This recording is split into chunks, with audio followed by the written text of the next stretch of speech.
അൽഹംദുലില്ലാഹി റബ്ബിൽ ആലമീൻ അസ്സലാത്തു വസ്സലാമു അലാ റസൂലിൽ അമീൻ വഅലാ ആലിഹി വസഹ്ബിഹി അജ്മഈൻ അമ്മാ ബഅദ്. റബ്ബി ഇശ്റഹ് ലി സദ്രി വയസ്സിർ ലി അംരി വഹ്ലുൽ ഉഖ്ദതം മിൻ ലിസാനി യഫ്ഖഹു ഖൗലി. അഊദു ബില്ലാഹി മിനശ് ശൈത്വാനിർ റജീം. ബിസ്മില്ലാഹിർ റഹ്മാനിർ റഹീം.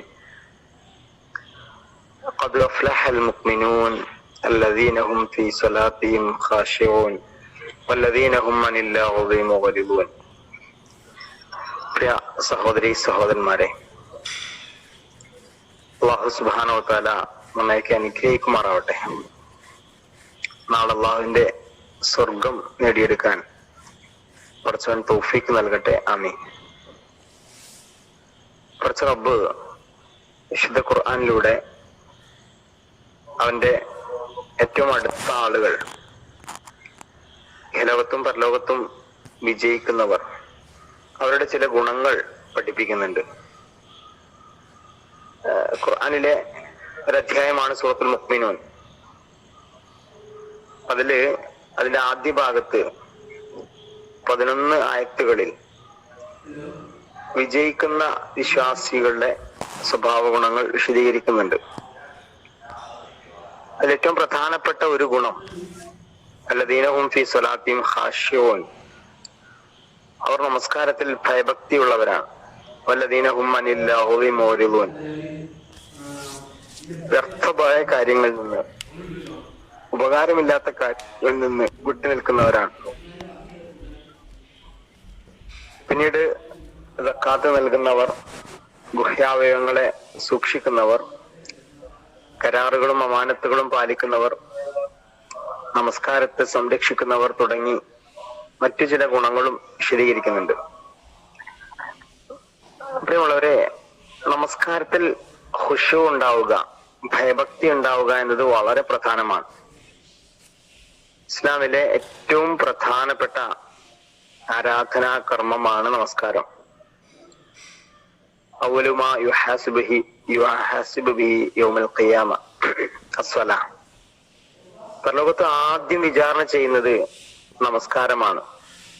അള്ളാഹുവിന് ഏറ്റവും ഇഷ്ടപ്പെട്ട കർമ്മം ഏതാണ് എന്ന ചോദ്യത്തിന്റെ മറുപടിയും നമസ്കാരം എന്നായിരുന്നു. ഇങ്ങനെ അള്ളാഹുവിന് ഏറ്റവും ഇഷ്ടപ്പെട്ട, പരലോകത്തിൽ ആദ്യം വിചാരണ ചെയ്യപ്പെടുന്ന ഇസ്ലാമിലെ ഏറ്റവും പ്രധാനപ്പെട്ട ആരാധന, അത് ഏറ്റവും ഭക്തിയോടുകൂടിയാണ് നിർവഹിക്കേണ്ടത്.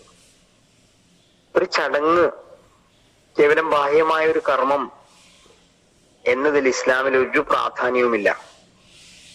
ആത്മാവില്ലാത്ത, ഉദ്ദേശശുദ്ധിയില്ലാത്ത ഒരു പ്രവർത്തനവും ഒരുപക്ഷെ കാഴ്ചക്ക് എത്ര മനോഹരമാണെങ്കിലും അള്ളാഹുവിന്റെ അടുക്കൽ അത് സ്വീകാര്യമല്ല എന്ന് ഇസ്ലാം നമ്മെ ഉണർത്തുന്നുണ്ട്. ഇബ്നുൽ ഖയ്യിം റഹിമഹുല്ലാഹ് പറയുന്നു, അൽ ഖുശൂ ഖിയാമുൽ ഖൽബി ബൈന യദി റബ്ബി ബിൽ ഖുളൂഇ വദില്ലി. നമ്മുടെ ഹൃദയം പരിപൂർണമായ കീഴ്വണക്കത്തോടെയും താഴ്മയോടെയും അള്ളാഹുവിന്റെ മുമ്പാകെ നിലയുറപ്പിക്കലാണ് ഖുശൂ. നമ്മുടെ ജീവിതത്തിൽ ഒരുപാട് കർമ്മങ്ങൾ ചെയ്യാറുണ്ട്. നമ്മളൊന്ന് ആലോചിച്ച് നോക്കി, ഏറ്റവും പ്രാധാന്യമുള്ള കർമ്മമാണ് നമസ്കാരം. ഏറ്റവും പ്രാധാന്യമുള്ളത്, ഏറ്റവും മഹത്തരമായത്. ഞാൻ എൻ്റെ റബ്ബിന്റെ മുമ്പിലാണ് നിൽക്കുന്നത്, ഞാൻ എൻ്റെ നാഥനോടാണ് സംസാരിക്കുന്നത്, സദാ അള്ളാഹു തന്നെ നിരീക്ഷിക്കുന്നുണ്ട്. ഈ ഒരു ബോധം മനസ്സിലേക്ക് കൊണ്ടുവരലാണ് ഖുശൂ. നമസ്കാരത്തിൽ ചൈതന്യമില്ലാതിരിക്കുക എന്നത് ഗുരുതരമായ തെറ്റാണ്. റസൂലുള്ളാഹി സ്വല്ലല്ലാഹു അലൈഹി വസല്ലം പറയുന്നതായിട്ട് ഉസാമത്ത് ബിൻ സാമിത്ത് റളിയല്ലാഹു അൻഹു പറയുന്നുണ്ട്, അവ്വലു ഇൽമിൻ യുർഫഉ മിനൻ നാസി അൽ ഖുശൂ. ജനങ്ങളിൽ ആദ്യമായി ഉയർത്തപ്പെടുന്ന അറിവ് ഖുശൂ ആയിരിക്കും. ജനങ്ങളിൽ നിന്ന് ആദ്യമായി ഉയർത്തപ്പെടുന്ന അറിവ് ഖുശൂ ആയിരിക്കും. യൂഷിക്കു അൻ തദ്ഖുല മസ്ജിദ ജമാഅത്തിൻ ഫലാ തറാ ഫീഹി റജുലൻ ഖാശിയൻ. നീ ഒരു ജമാഅത്ത് നമസ്കാരം നടക്കുന്ന പള്ളിയിൽ കയറുകയും അതിൽ ഖുശൂആയി നമസ്കരിക്കുന്ന ഒരാളെ പോലും നിനക്ക് കണ്ടെത്താൻ സാധിക്കാതെ വരികയും ചെയ്യുന്ന ഒരു കാലം. നമ്മൾ മറ്റുള്ളവരെ കുറിച്ച് ആലോചിക്കേണ്ട. നമ്മളെ കുറിച്ച് തന്നെ ഒന്ന് ചിന്തിച്ചു നോക്കിയേ. നമ്മളെല്ലാവരും നമസ്കരിക്കുന്നുണ്ട്. നമസ്കാരം കഴിയുമ്പോ അതിന്റെ ആദ്യാവസാനം മുതൽ പടച്ചവനോട് തക്ബീർ തുടങ്ങി സലാം വീട്ടുന്നത് വരെയുള്ള കർമ്മങ്ങൾ, ദിക്റുകൾ, പ്രാർത്ഥനകൾ, ഖുർആൻ പാരായണങ്ങളെല്ലാം പൂർണ്ണ ഹൃദയ സാന്നിധ്യത്തോട് നിർവഹിക്കാൻ സാധിച്ചാൽ അൽഹംദുലില്ലാ, എത്ര മനോഹരമാണ്, ഹൃദ്യമാണ് നമസ്കാരം. എന്നാൽ തക്ബീറിൽ ഓർമ്മയുണ്ട്, പിന്നീട് ഒന്നും ഓർമ്മയില്ല. നമ്മുടെ മനസ്സ് ഒരുപാട് കാര്യങ്ങളിലൂടെ, സ്ഥലങ്ങളിലൂടെ, ചിന്തകളിലൂടെ അങ്ങനെ പോയി. അവസാനം സലാം വീട്ടുന്ന സമയത്താണ് നമസ്കാരം എന്ന ഓർമ്മ വരുന്നത്. ഇമാം ഉറക്കെ ഓതുന്നു, നമ്മുടെ മനസ്സ് എവിടേക്കോ സഞ്ചരിക്കുന്നു. ഇങ്ങനെ കുറെ നേരം നിൽക്കുകയും കുമ്പിടുകയും സുജൂദ് ചെയ്യുകയും ചെയ്യുന്ന ബാഹ്യമായ ഒരു ഏർപ്പാടാണ് നമസ്കാരം എന്ന് നമുക്ക് ആർക്കും അഭിപ്രായമില്ല. പക്ഷെ പലപ്പോഴും കർമ്മങ്ങളോടൊപ്പം ഹൃദയത്തെ കൊണ്ടുവരാൻ സാധിക്കാതെ പോകുന്നു എന്നത് നമ്മളെല്ലാവരും അഭിമുഖീകരിക്കുന്ന വലിയ ഒരു പ്രശ്നമാണ്.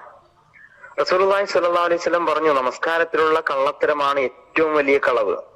സഹാബികൾ ചോദിക്കുന്നു, റസൂലെ, നമസ്കാരത്തിൽ എങ്ങനെയാണ് കളവ് ചെയ്യുക? അല്ലാഹുവിന്റെ റസൂല് പറഞ്ഞു, റുക്കുവും സുജൂദും പൂർണ്ണമായി നിർവഹിക്കാതിരിക്കലാണ് നമസ്കാരത്തിൽ കളവ് എന്ന് പറയുന്നത്. ലാ യത്തിമു റുക്കുഹ വലാ സുജൂദഹ. മറ്റൊരിക്കൽ അള്ളാഹുവിന്റെ റസൂല് പറയുന്നതായിട്ട് അബൂ ഹുറൈറ റളിയല്ലാഹു അൻഹു റിപ്പോർട്ട് ചെയ്യുന്നുണ്ട്, ഇന്ന റജുല ലൈസല്ലി സിത്തീന സന, ഒരു മനുഷ്യൻ 60 വർഷം നമസ്കരിക്കുന്നു. എന്നുവെച്ചാൽ അയാൾക്ക് 70 വയസ്സായി എന്ന് നമുക്കറിയാം. 10 വയസ്സ് മുതൽ അയാൾ നമസ്കരിക്കാൻ തുടങ്ങിയിട്ടുണ്ട്. 70 വയസ്സ് വരെ അല്ലെങ്കിൽ 75 വയസ്സ് വരെ നമസ്കരിച്ചു. അഥവാ ബുലൂഗത്തിന് ശേഷം 60 വർഷം. റസൂല് പറയാ, വമാ തുഖ്ബലു ലഹു സ്വലാഹ്, അയാളുടെ നമസ്കാരത്തിൽ നിന്നൊന്നും സ്വീകരിച്ചിട്ടില്ല. 60 കൊല്ലം, 60 വയസ്സ് നമസ്കരിച്ച ഒരു മനുഷ്യന്റെ ഒരു നമസ്കാരവും അള്ളാഹ് സ്വീകരിച്ചിട്ടില്ല.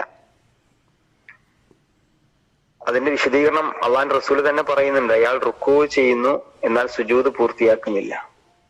സുജൂദ് ചെയ്യുന്നു, എന്നാൽ അദ്ദേഹം റുക്കൂ പൂർത്തിയാക്കുന്നില്ല. ഇത് എന്ന് വെച്ചാൽ ഒരു ശ്രദ്ധയുമില്ലാതെ ധൃതിപ്പെട്ട് ആർക്കോ വേണ്ടി ചെയ്യുന്ന ഒരു കർമ്മം പോലെ നമസ്കാരം നിർവഹിക്കുന്നത് ഗുരുതരമായ വീഴ്ചയാണ് എന്ന് പ്രിയമുള്ളവരെ നമ്മൾ മനസ്സിലാക്കണം. ഇസ്ലാമിൽ ഒരുപാട് കർമ്മങ്ങൾ ചെയ്യുക എന്നതല്ല, ചെയ്യുന്ന കർമ്മങ്ങൾ ചൈതന്യത്തോടു കൂടി ചെയ്യുക എന്നതാണ് പ്രാധാന്യം. മഹാനായ ഒരു പണ്ഡിതൻ പറയുന്നുണ്ട്, ലാ യകുൻ ഹമ്മ അഹദുഹും ഫീ കസ്റത്തിൽ അമലി വലാകിൻ ലിയകുൻ ഹമ്മഹു ഫീ ഇഹ്കാമിഹി വ ഇത്ഖാനിഹി വ തഹ്സീനി. കൂടുതൽ കർമ്മങ്ങൾ ചൈതന്യമില്ലാതെ ചെയ്യുന്നവരാകരുത് സത്യവിശ്വാസികൾ. ചെയ്യുന്ന കർമ്മങ്ങൾ ശ്രദ്ധയോടെ നിർവഹിക്കുക, അത് നന്നാക്കുക, അത് സുന്ദരമാക്കുക എന്നതാണ് പ്രധാനം. അദ്ദേഹം തന്നെ വിശദീകരിക്കുന്നുണ്ട്, ഒരാൾ നമസ്കരിക്കും, നമസ്കാരത്തിൽ അള്ളാഹുവിനെ ധിക്കരിക്കും. ഒരാൾ നോമ്പനുഷ്ഠിക്കും, നോമ്പിൽ അവൻ അള്ളാഹുവിനെ ധിക്കരിക്കും. അഥവാ ശ്രദ്ധയില്ലാതെ കേവലം ഒരു ചടങ്ങെന്ന രൂപത്തില് നമസ്കാരമാവട്ടെ നോമ്പാവട്ടെ എന്ത് തന്നെ ചെയ്താലും അത് കുറ്റകരമാണ് എന്നാണ് നമ്മൾ ഓർമ്മപ്പെടുന്നത്. നമ്മളൊരു തീരുമാനമെടുക്കണം. നമ്മുടെ മനസ്സിനോട് പറയണം, ഞാൻ നിസ്കരിക്കുന്ന നമസ്കാരം നല്ല ഭക്തിയോടെ ഞാൻ നമസ്കരിക്കും. നമസ്കാരത്തിൽ ഭക്തിയും ശ്രദ്ധയും കിട്ടാനുള്ള കുറെ മാർഗങ്ങൾ, ധാരാളം വഴികൾ മഹാന്മാർ നമ്മെ പഠിപ്പിക്കുന്നുണ്ട്. ഇൻഷാ അല്ലാഹ് മറ്റൊരു സന്ദർഭത്തിൽ അത്തരം കാര്യങ്ങൾ നമുക്ക് ചർച്ച ചെയ്യാം. സ്വയം പഠിക്കാനും മനസ്സിലാക്കാനും ചെയ്യുന്ന കർമ്മങ്ങൾ ഇഹ്സാനോട് കൂടി നിർവഹിക്കാനും അള്ളാഹു നമുക്കെല്ലാവർക്കും തൗഫീഖ് നൽകി അനുഗ്രഹിക്കുമാറാവട്ടെ. നമ്മുടെ നമസ്കാരങ്ങൾ അള്ളാഹു സുബ്ഹാനഹു വ തആല സ്വീകരിക്കുമാറാവട്ടെ. വീഴ്ചകളും പാപങ്ങളും അള്ളാഹു സുബ്ഹാനഹു വ തആല പുറത്ത് മാപ്പാക്കി തരുമാറാവട്ടെ. റബ്ബനാ തഖബ്ബൽ മിന്നാ ഇന്നക അൻത സമീഉൽ അലീം വതുബ് അലൈനാ ഇന്നക അൻത തവ്വാബുർ റഹീം. ആമീൻ ആമീൻ ബിറഹ്മതിക യാ അർഹമർ റഹീമീൻ. അസ്സലാമു അലൈക്കും വറഹ്മത്തുള്ളാഹി വബറകാതുഹു. വഅലൈക്കും അസ്സലാം വറഹ്മത്തുള്ളാഹി വബറകാതുഹു.